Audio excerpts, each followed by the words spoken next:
Corrine, and for the next hour, I'll be reading from the January 15th, 2026 issue of the Wall Street Journal on the Niagara Frontier Radio Reading Service. As always, thank you for joining us. The highlights under business and finance are: home sales finished 2025 with strong momentum, rising 5.1% in December, but the year as a whole ranked among the worst sales slumps in decades.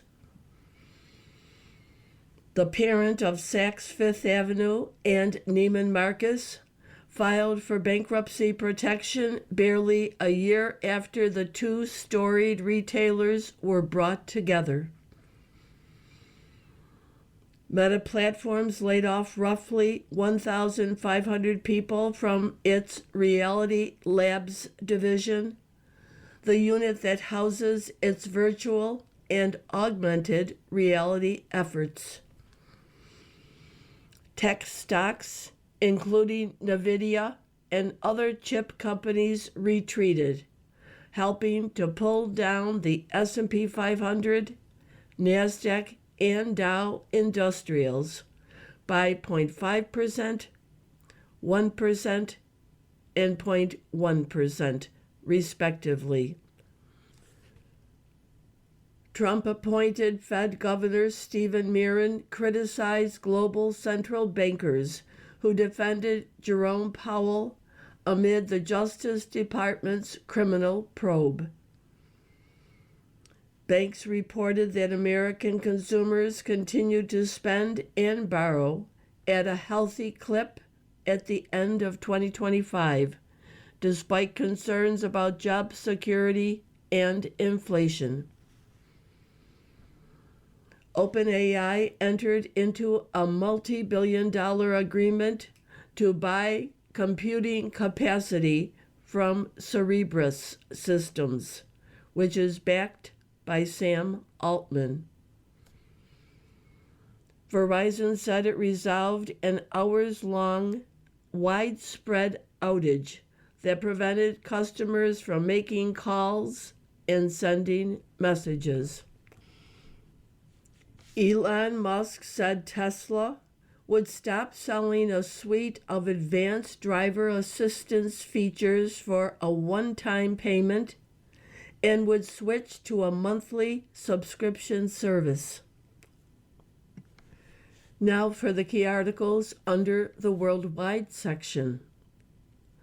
Trump said he was told that Iran suspended plans to proceed with executions of anti-government protesters, hours after Tehran signaled it was preparing swift trials and executions in defiance of a warning from the president. A 3-judge panel rejected the Trump administration's effort to block California's congressional map that adds 5 new Democratic-leaning districts for the 2026 midterms. The State Department will indefinitely pause immigrant visa processing for 75 countries as part of the administration's effort to block low-income foreigners from immigrating to the U.S. FBI agents searched the home of a Washington Post reporter as part of an investigation into alleged mishandling of classified information by a government contractor. The Senate voted to kill a war powers resolution aimed at limiting Trump's authority in Venezuela after 2 pivotal Republicans said they had received assurances from the administration. A deadline passed for the Smithsonian Institution to produce documents demanded by the White House, but it was unclear what the president intended to do with them. Top officials from Denmark and Greenland conceded they hadn't persuaded Trump to abandon his ambitions to annex Greenland after a visit to the White House. Japanese Prime Minister Sanae Takaichi was set to call a snap election intending to cement her grip on power. The picture on today's front page shows a huge mural in the background, and in the foreground are women dressed completely in black from head to toe. And that caption reads, "A woman flashes a victory sign under a banner in Tehran showing hands firmly holding Iranian flags as a sign of patriotism." The article, Iran suspends plans to execute detained protesters, Trump says.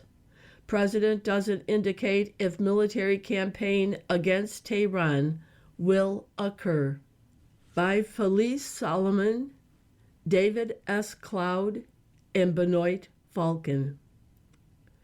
President Trump said he was told Iran suspended plans to move forward with executions of anti-government protesters, hours after Tehran signaled it was preparing swift trials and executions in defiance of a warning from Trump and the threat of U.S. military action.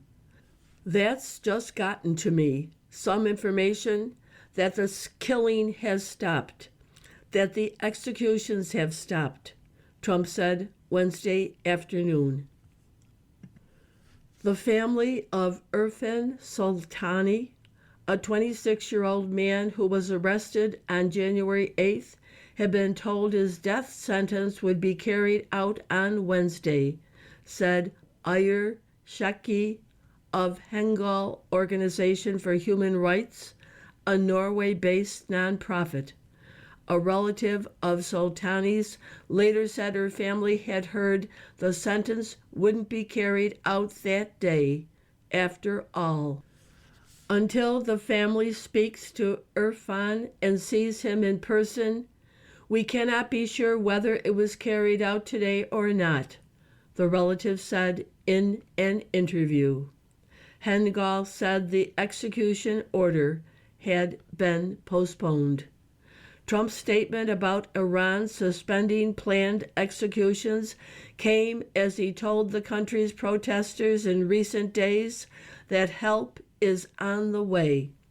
Iran has warned it would retaliate if the U.S. strikes, and the Pentagon had begun evacuations from the region.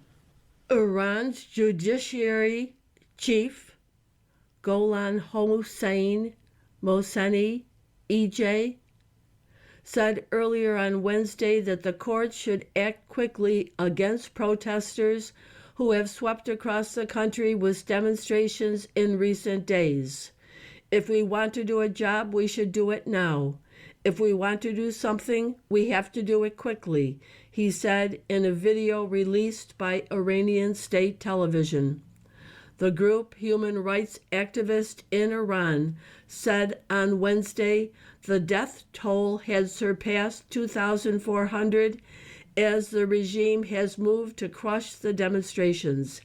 It said more than 140 members of the government security forces had been killed and that more than 18,000 people had been detained.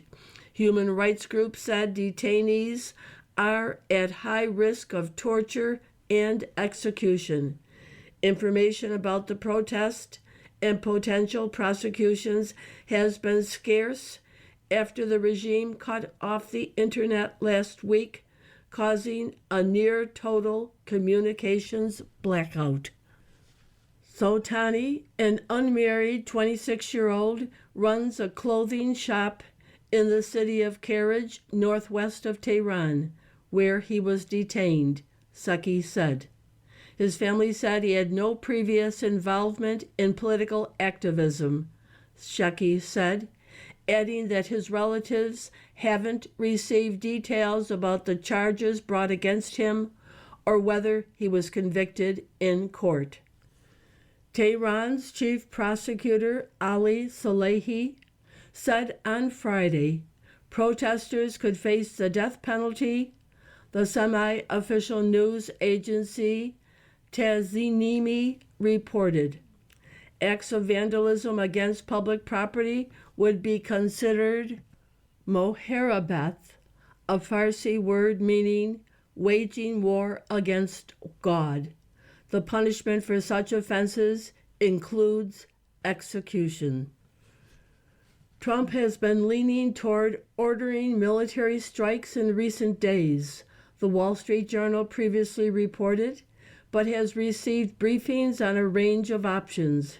Asked on Wednesday if military action is off the table, he said, "We're going to watch it and see what the process is. But we were given a very good statement by people that are aware of what's going on."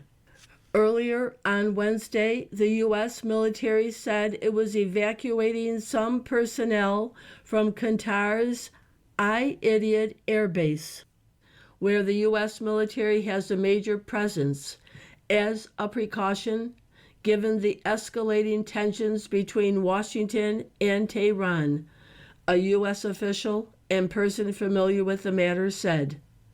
Later in the day, Iran closed its airspace to flights, except those given permission by authorities in Tehran.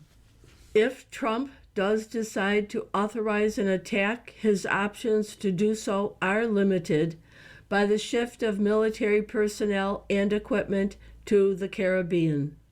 But officials and experts said the U.S. still has the ability to defend its forces in the area by other means. Home sales logged December rise amid 25 slump.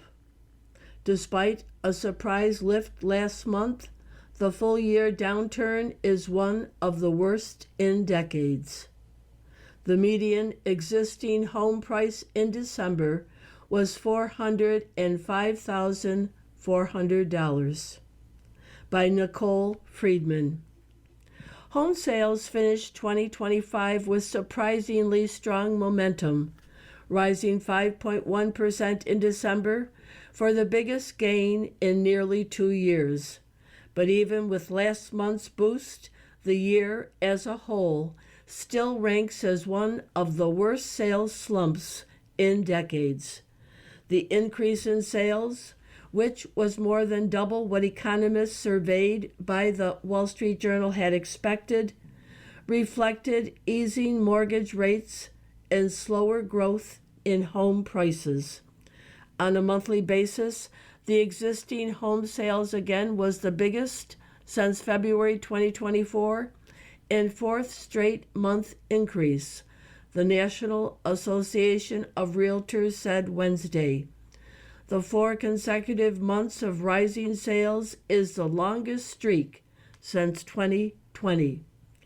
Despite the increase in activity in December 2025 marked the 3rd straight year of dismal sales, falling to a level that by one measure represented the worst slump for the housing market in more than 4 decades.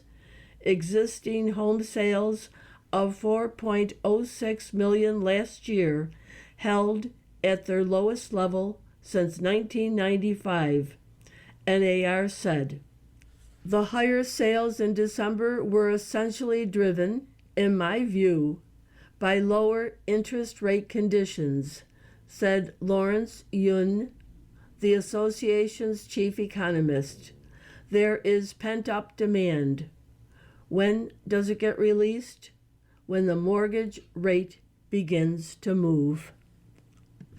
The average 30-year fixed mortgage rate has hovered around 6.2% in recent weeks, down from the beginning of last year when rates were close to 7%.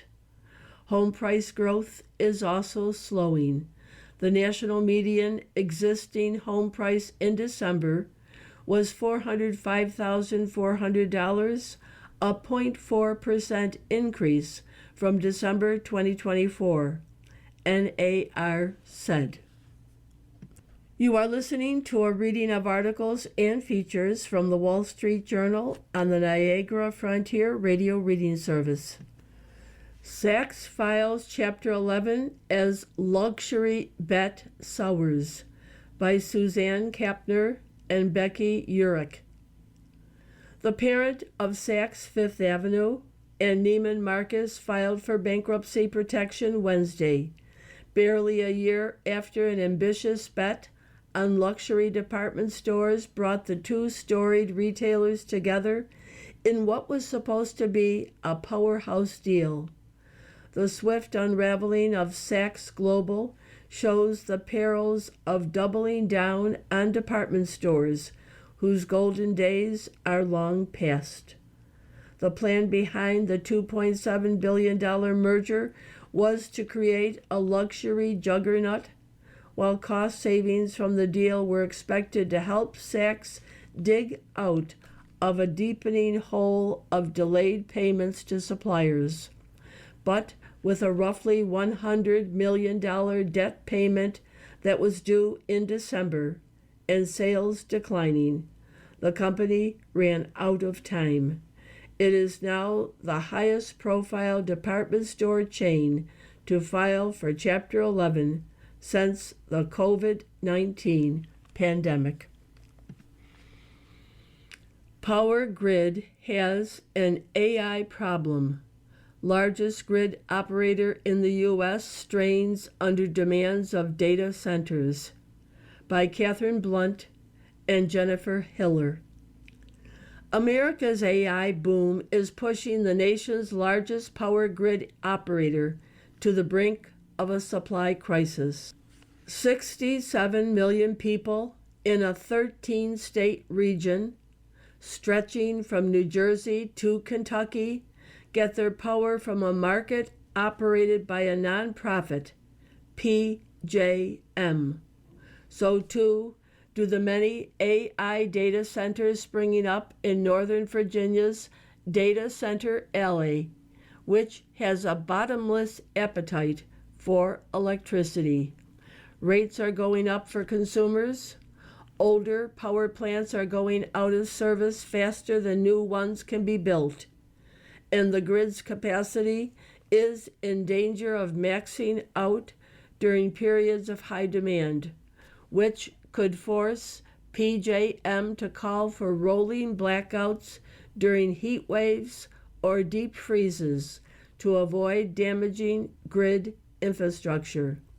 Mark Christie, former chairman of the Federal Energy Regulatory Commission, said that a few years ago he considered the PJM blackout threat to be on the horizon.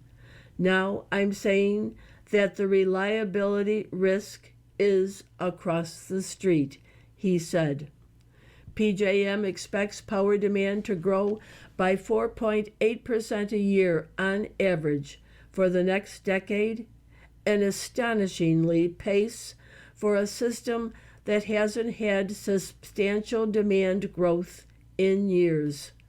Consumers are furious about the rate increases, and tech companies, including Amazon, Alphabet, and Microsoft, have fought against proposed rules that would require data centers to build their own power sources or go dark during demand surges.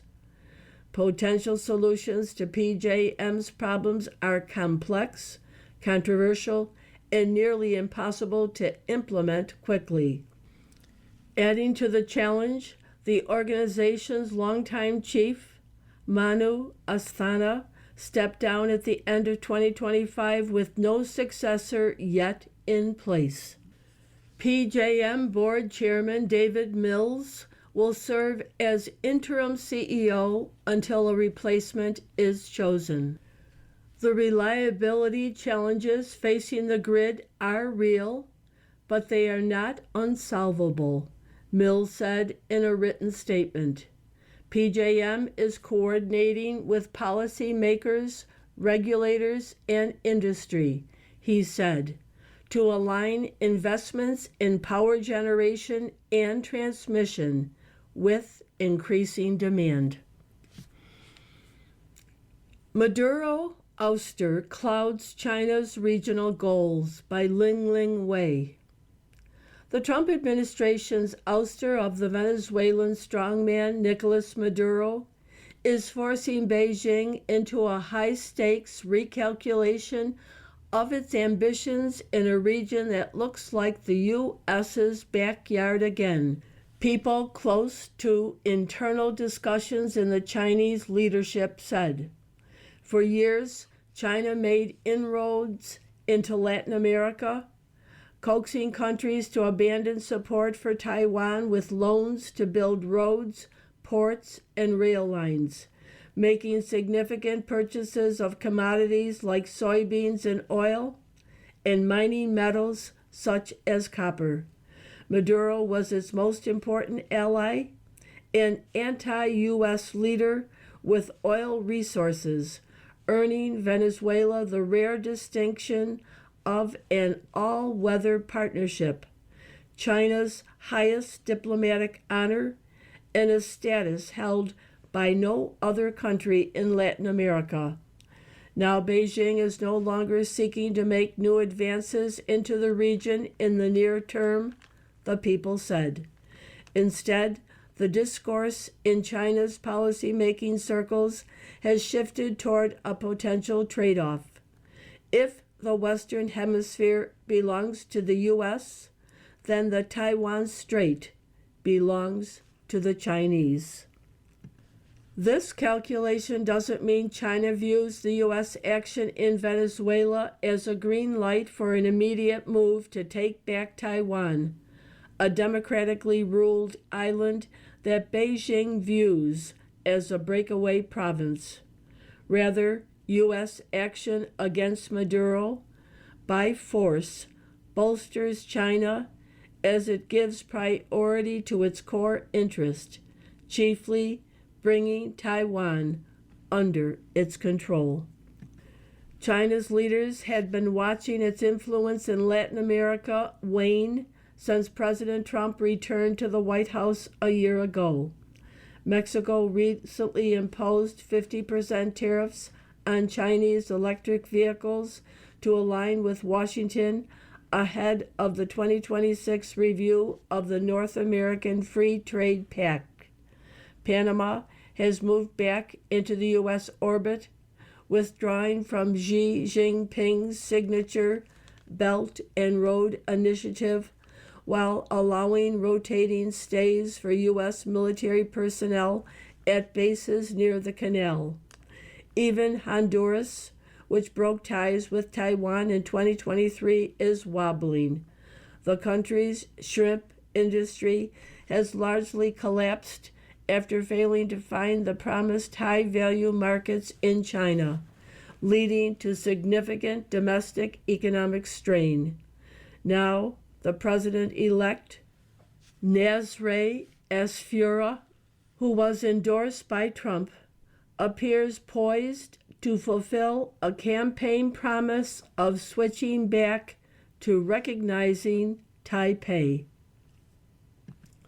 By December, as losses mounted in the region, Beijing issued a policy letter on Latin America, suggesting it wouldn't give up its ambitions there, a stance it can later use to extract concessions from Washington over Taiwan. Get travelers to dress up? It won't fly. Government links bad behavior to sweatpants. By Dean Seal. Could dressing nicer get air travelers to behave better? The U.S. government thinks so. Passengers might be a tougher sell. The Transportation Department kicked off the 2025 holiday travel season with an admittedly unenforceable civility campaign aimed at bringing back courtesy and class to air travel. Since 2019, in-flight outbursts have climbed fivefold, with a particular surge around the pandemic, according to the Federal Aviation Administration. If more flyers opt for jeans and a decent shirt, cooler heads may prevail, according to Transportation Secretary Sean Duffy. Let's not try to wear slippers and pajamas as we come to the airport, he said at Newark Liberty International Airport in November. If you've spent any time at cruising altitude, you'd be forgiven for thinking Duffy may have picked a fight he can't win.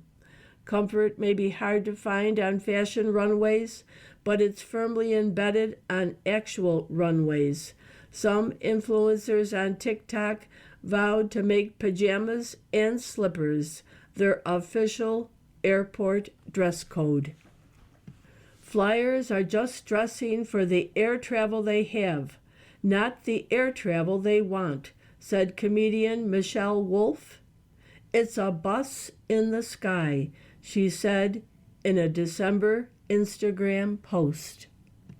I'm definitely of the belief that when you look good, you feel good, said QVC sourcing specialist from Westchester, Pennsylvania.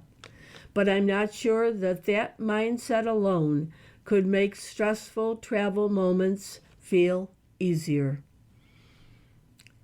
Verizon fixes widespread outage that affected over 1 million users, by Patience Hagen. Verizon Communications said Wednesday night that it had resolved an hours-long widespread outage that prevented customers from making calls and sending messages.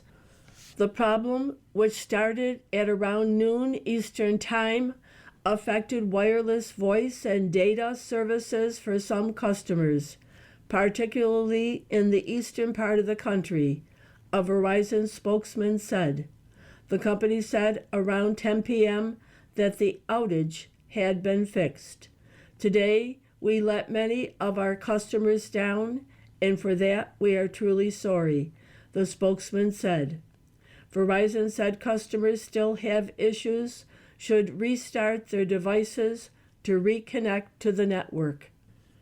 It plans to provide account credits to affected customers. More than 1 million reports were submitted claiming problems with Verizon service within the past 24 hours, according to outage tracking site Down Detector. The crisis reached a peak of more than 178,000 concurrent reports early Wednesday, according to a Down Detector spokeswoman. That is many more reports than a typical day. Not all Verizon customers were affected, and reports of the outage were scattered nationally, with many concentrated in the metro areas of New York, Seattle, Los Angeles, and Miami, according to the site. Verizon named a new chief executive last fall, tasked with reversing the company's recent trend of customer losses. Daniel Schulman, one of Verizon's directors, took over in October. U.S. to pause immigrant visas for 75 countries, by Michelle Hackman and Robbie Gramer.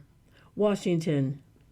The State Department will indefinitely pause immigrant visa processing for 75 countries as part of the Trump administration's ongoing effort to block low-income foreigners from immigrating to the U.S.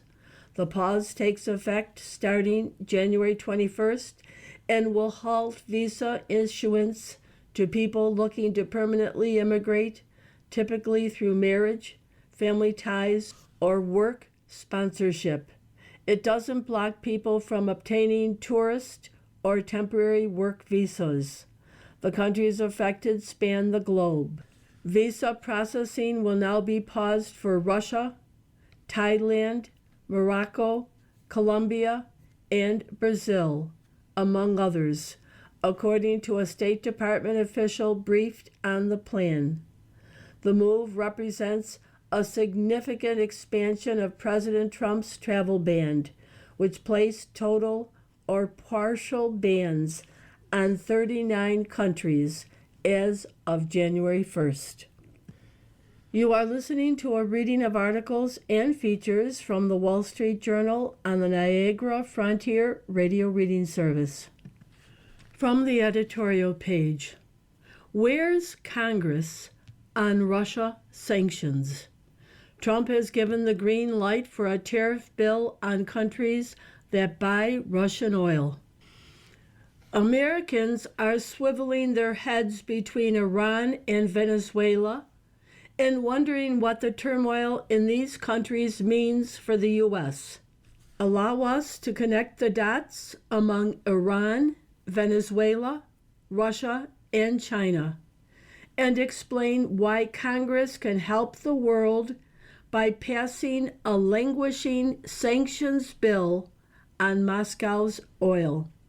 President Trump last week greenlit a Russia sanctions bill with more than 80 Senate co-sponsors, according to GOP Senator Lindsey Graham of South Carolina. Mr. Graham's bill would allow Mr. Trump to impose tariffs of up to 500% on countries that purchase Russian oil. The main purchasers of Russian oil are India and China, though New Delhi has been hunting for other sources. Mr. Trump would have flexibility in his implementation of the tariff sanction, but having the tool in his pocket could help in negotiations.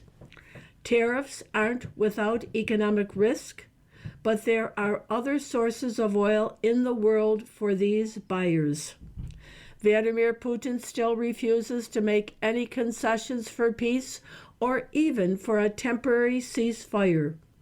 The Russian dictator is firing ballistic missiles at cities and thundering about variants that carry nuclear weapons. Mr. Putin has also rejected the possibility of Western forces in Ukraine after the war ends. America's allies in the UK and France are answering the call for troops in Ukraine to help sustain a peace after a deal is struck. But the problem is the man in the Kremlin. Mr. Trump deserves credit for his current campaign of boarding shadow oil tankers and not being deterred by the pretense of a Russian flag on a ship.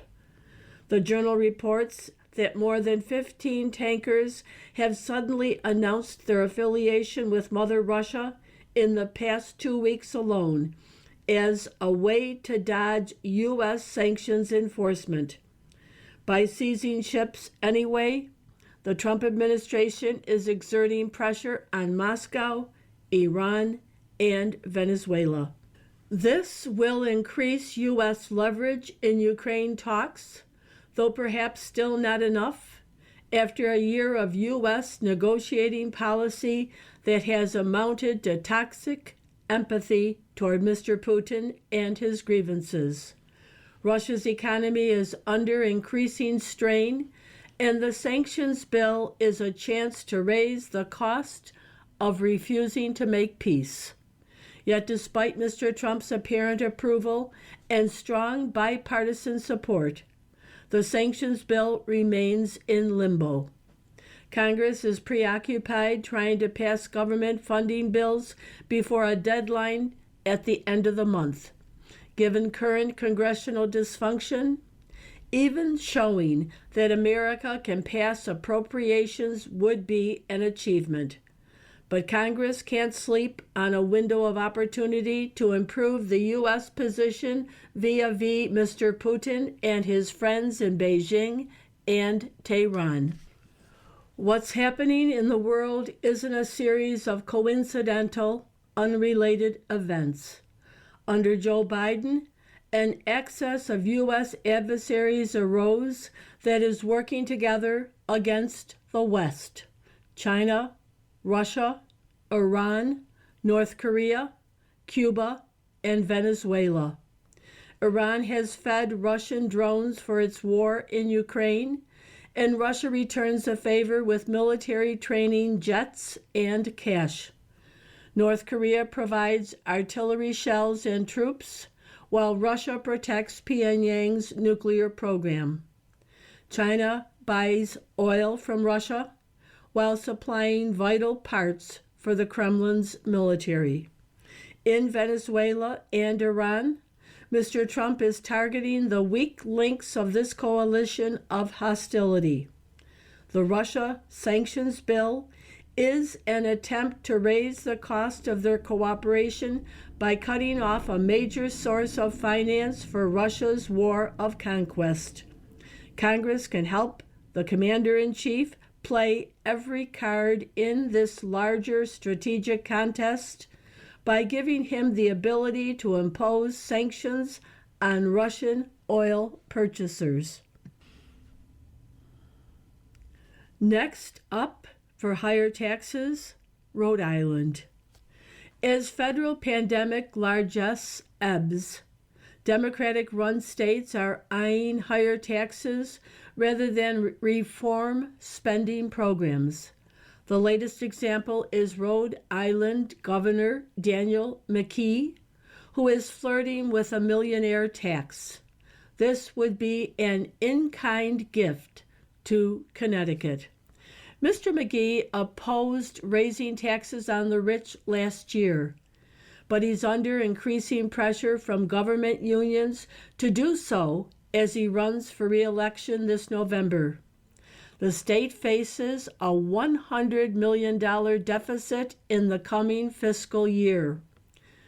Revenue hasn't kept pace with spending, which has increased by more than 50% since the pandemic. We are in a spot where we're going to have to address some of those headwinds that are coming our way from D.C., the Rhode Island governor said last week, shifting blame to Washington for not continuing the Biden spending blowout. He said he's open to a public union proposal for a 3 percentage point income tax surcharge on households with more than $1 million in income.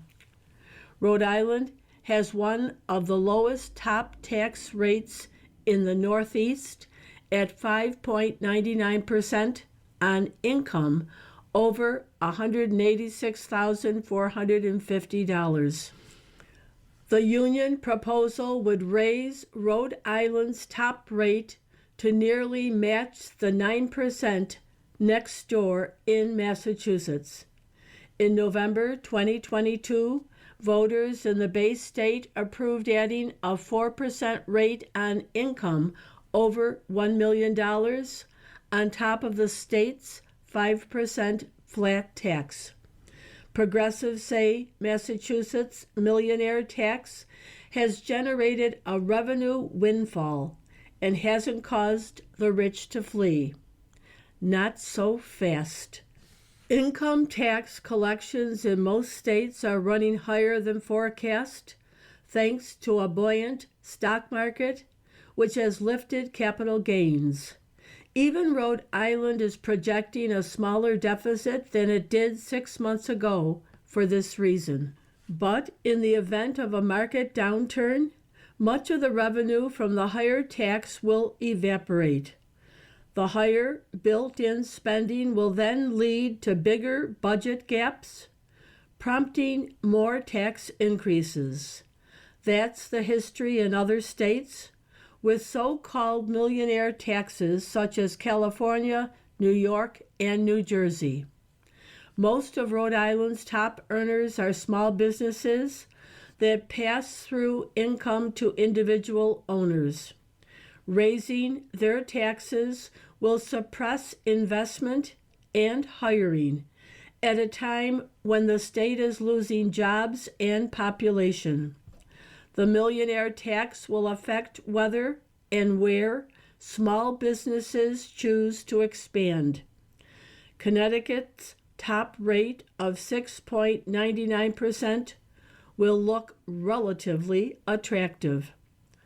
A poll last November showed Mr. McKee trailing former CVS executive Helena Buenana Focus, a pro-business Democrat, by double digits in the party primary. Mr. McKee may hope that endorsing a millionaire tax will increase his support among progressives, but even many Democrats understand that higher taxes aren't a prescription for prosperity. From the opinion pages, the Supreme Court and Minnesota's welfare fraud. The justices undermine accountability by wrongly allowing federal funding of state government. By Phil Hamburger. Many individuals deserve blame for Minnesota's welfare fraud, but a key underlining failure is institutional. Federal funding of state programs creates a dangerous moral hazard. Washington provides money, but the state controls its disbursement. When the federal government subsidizes states, it lets them spend other people's money, and the Supreme Court has blessed it all. The opportunities for corruption are bad enough within any single governing body, federal or state. But when a state can spend federal dollars, political accountability becomes even more tenuous. U.S. voters can't be expected to monitor each state's handling of federal funds, and the people of Minnesota clearly don't worry sufficiently about the misuse of money that isn't theirs. Not having to foot the bill for improper use of funds, they have little incentive to hold their politicians accountable. The Constitution sought to avoid such problems. It empowered Congress to tax Americans only for national purposes, to pay the debts and provide for the common defense and general welfare of the United States. This meant Congress couldn't use tax dollars to provide for the states. Even Alexander Hamilton, never shy about claiming expansive federal power, didn't try to use federal funding to support the states or pay their debts. He held a relatively broad understanding of what Congress could do under the General Welfare Clause. But when the states in 1790 couldn't pay back the loans they had taken on to pay for the Revolutionary War, he led the campaign for a federal assumption of the state debts, so Congress would pay a federal debt, not state debts. His plan respected the prevailing view that Congress couldn't directly fund the states. The Supreme Court, however, has forgotten that history. In U.S. v. Butler, 1936, the justices, like Hamilton, interpreted the Constitution to include a power to spend for the country's general welfare, expanding Congress's spending ability beyond its enumerated powers. In so doing, the court ignored what Hamilton recognized, that the General Welfare Clause was widely understood to bar federal tax spending for the states. The court transformed the clause from a limitation into a woolly endorsement of spending for any public purpose. In Halverine v. Davis, 1937, the justices concluded that they should defer to Congress about what the general welfare required. The discretion belongs to Congress unless the choice is clearly wrong, a display of arbitrary power, not an exercise of judgment, the court said. Contemporary doctrine is extremely permissive. As the court put in its South Dakota v. Dole, 1987, the General Welfare Clause merely requires federal spending to serve public purposes and judges should defer substantially to the judgment of Congress about what that means. The court in Dole even questioned whether general welfare is a judicially enforceable restriction at all. The net result, summarized in National Federation of Independent Business versus Sebelius, 2012, the Obamacare case, is that Congress has a nearly unlimited spending power that it can use to grant federal money to states. The court has thereby, contrary to an explicit constitutional limitation, licensed vast federal spending for the states, leaving us to live with the consequences. The court's evisceration of the General Welfare Clause is profoundly damaging. Federal aid to the states drains resources from essential federal missions such as defense. It enables the federal government to subject states to regulatory conditions, undermining federalism and our ability to govern ourselves at a local level. When conditioned on matching state funds, federal spending encourages state spending, even to the point of near bankruptcy. And now we can see that federal dollars diminish financial accountability, opening opportunities for brazen fraud on an unimaginable scale. In the wake of the Minnesota debacle, the court should reconsider its gutting of the General Welfare Clause. It could spare us the cost of the increasingly destructive division between federal funding and state control over its distribution. Mr. Hamburger teaches at Columbia Law School and is CEO of the New Civil Liberties Alliance. You are listening to a reading of articles and features from the Wall Street Journal on the Niagara Frontier Radio Reading Service. America is the sole superpower again. China could have been a contender, but Trump has led the U.S. to a new unipolar moment. By Arthur Herman. It happened after World War II and after the Cold War, and it is happening now. President Trump has thrust the U.S. into another unipolar moment, a time when a single great power dominates the globe and crafts a new world order. The strike against Iran's nuclear sites, the ceasefire in Gaza, and the capture of Venezuelan dictator Nicolas Maduro together show that the U.S. controls the tempo and direction of world events, which may also come to include regime change in Iran.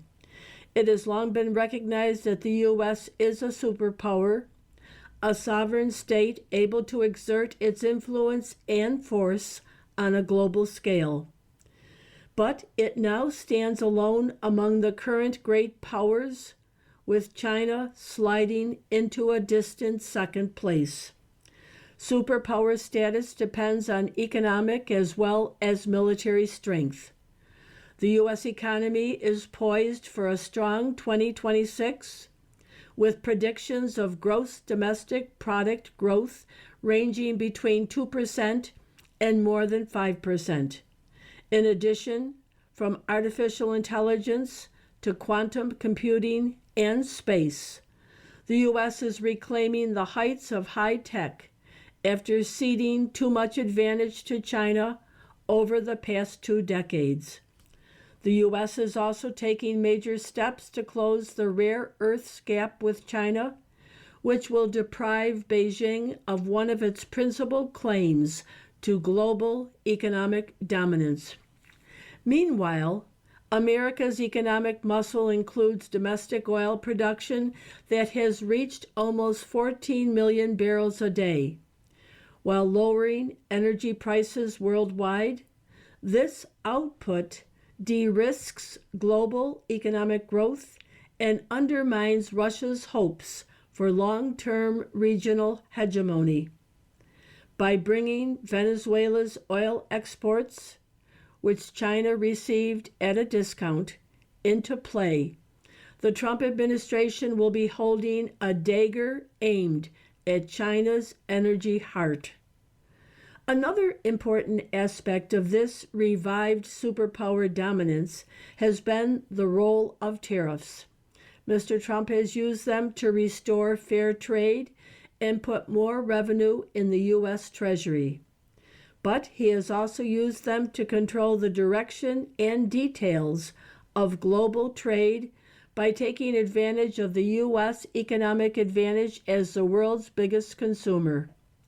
His policy on energy, tax cuts, and deregulation will reinforce that advantage from the supply side while setting a manufacturing boom in motion. The last time the U.S. enjoyed primacy as the sole superpower was a quarter century ago, for a decade after the fall of the Berlin Wall and the collapse of the Soviet Union. But Washington allowed that opportunity to slip away as the U.S. industrial base declined and China stepped into the power vacuum left by the Soviet Union. An overconfident Washington expanded the government, depending on a peace dividend, while trading away our military strength and defense industrial base. Then, after the shock of 9/11, America's sole superpower status was further sapped by military commitments in Afghanistan and Iraq. China moved into contention as the next great economic and military power, and Russia found new purpose in trying to restore the Soviet Empire. After a further decline of U.S. power during the Obama years, the first Trump administration aimed at a policy of global stability as the great power competition heated up again. Thanks to Mr. Trump, Russia's ambitions in Eastern Europe were put on hold, and China's posture in East Asia and the South China Sea became less menacing. Iran was paralyzed by U.S.-led international sanctions, almost to the point of bankruptcy. Then the Biden administration threw stability to the winds, first with the cataclysmic withdrawal from Afghanistan, then with its defeats while Russia invaded Ukraine. At the same time, the administration enabled Iran to re-exert its influence in the Middle East via terrorist proxies, culminating in the massacre in Israel on October 7, 2023. Now, after only a year in office, Mr. Trump has asserted U.S. dominance on a scale not seen since the 1990s or even World War II. China had its chance to win the superpower sweepstakes, but it is slipping away. Economic woes, its failure to protect client states, Iran and Venezuela, and the growing sclerosis of the Belt and Road Initiative are putting paid to the idea that the 21st century might be the Chinese century.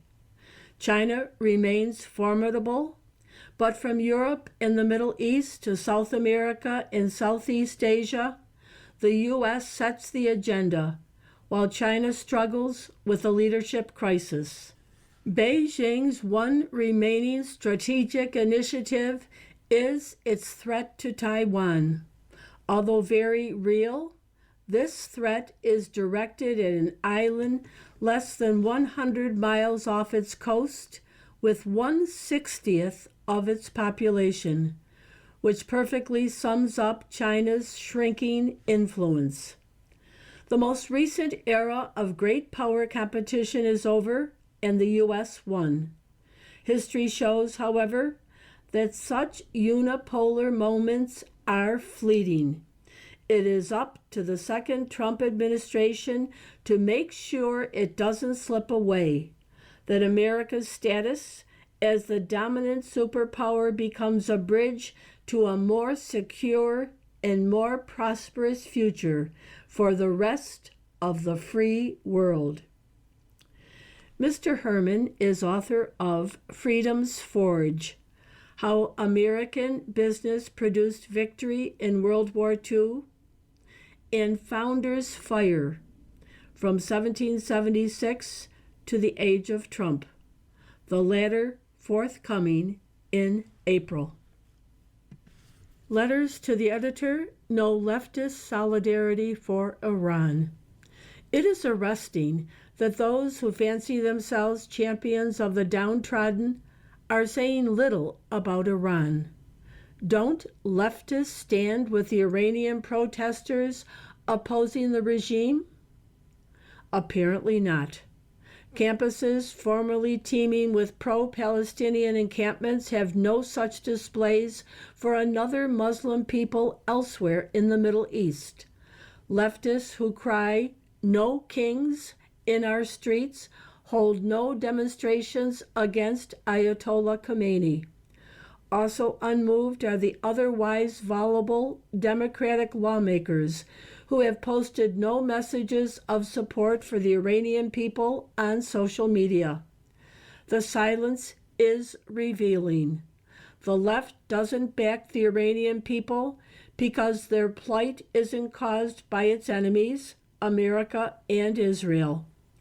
Rather, Iranians want an end to an Islamic theocracy that has immiserated them for decades.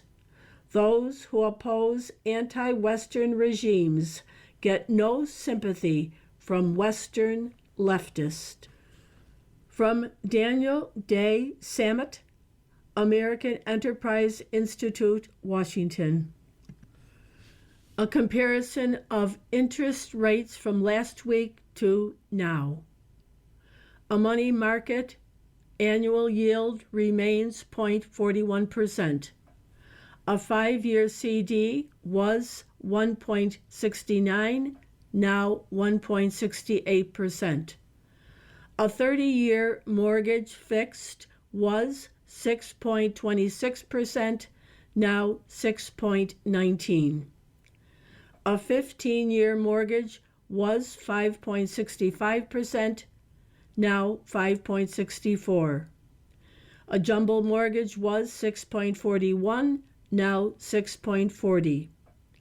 A 5-year adjustable mortgage was 5.85%, now 5.87%. A new car loan, 48 months, was 6.86%, now 6.85%. You've been listening to a reading of articles and features from the January 15th, 2025 issue of the Wall Street Journal, which we read every Monday through Thursday at 11 p.m. Your reader has been Corrine. Thank you for listening.